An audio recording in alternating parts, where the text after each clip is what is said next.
Hey everybody, Dave here from Charest Studios, and today I wanted to share with you this little mason jar hydroponic planter.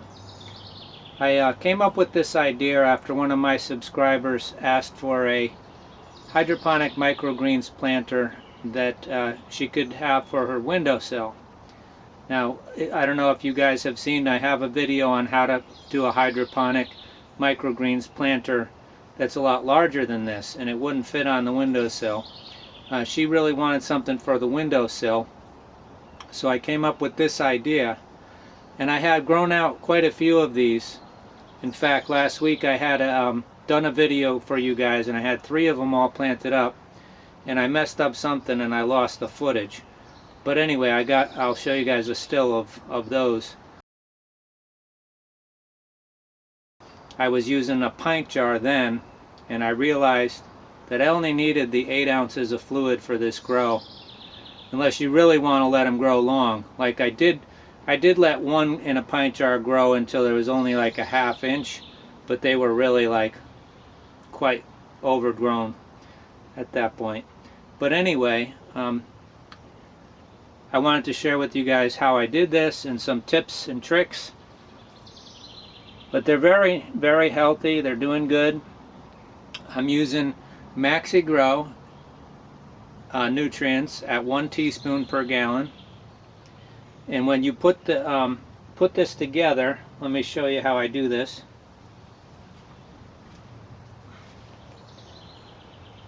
So here I have a pint jar, but I just wanted to show you guys the screen. I'm using fiberglass window screen, and I cut my circle so it's about a ½ inch larger than the jar, the opening of the jar. I had tried doing it with just a perfect circle, the perfect size of the jar, and that didn't stay nice and tight for me. I want this screen to be nice and tight so it doesn't sag on you or anything. And then what you want to do is have it placed evenly as you can over the opening, and then just put this on and push down as far as you can before you start to turn. That way you'll get a nice tight screen. And tighten it up nice. So you've got a nice tight screen on there. So you can use the pint jar if that's what you have. You want a wide mouth jar in any case. I like the 4-ounce jar. Pint is okay. Depends how long you want to grow them for, but even in the 8-ounce you should be able to get a nice grow out of it. So fill your nutrient solution right through the screen till about 1/4 inch from the screen. And I was going to plant one up for you guys, but I'm out in the greenhouse tonight, so I'm just going to explain it.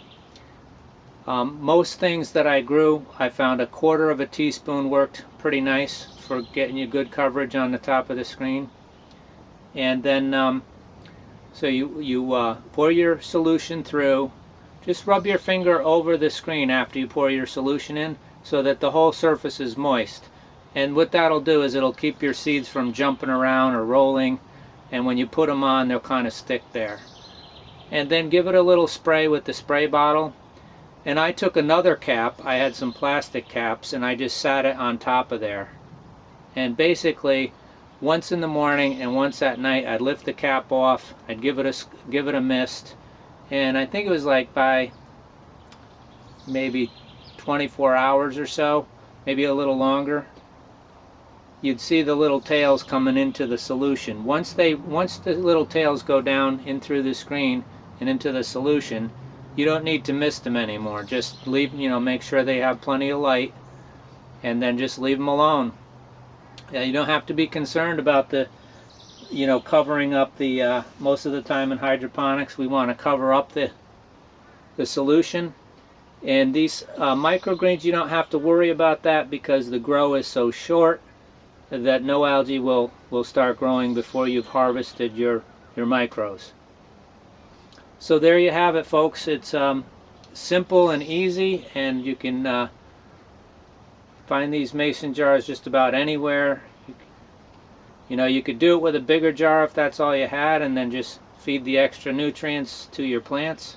I usually, if I grow these and I don't use up all the solution, I'll just put it in my house plants and give them a little treat. So thank you guys. Thanks all for watching. Thanks for all my subscribers, and I appreciate all your comments. And thank you to Deborah for giving me the suggestion that got me thinking to give this a try. Happy growing, everyone. Bye-bye.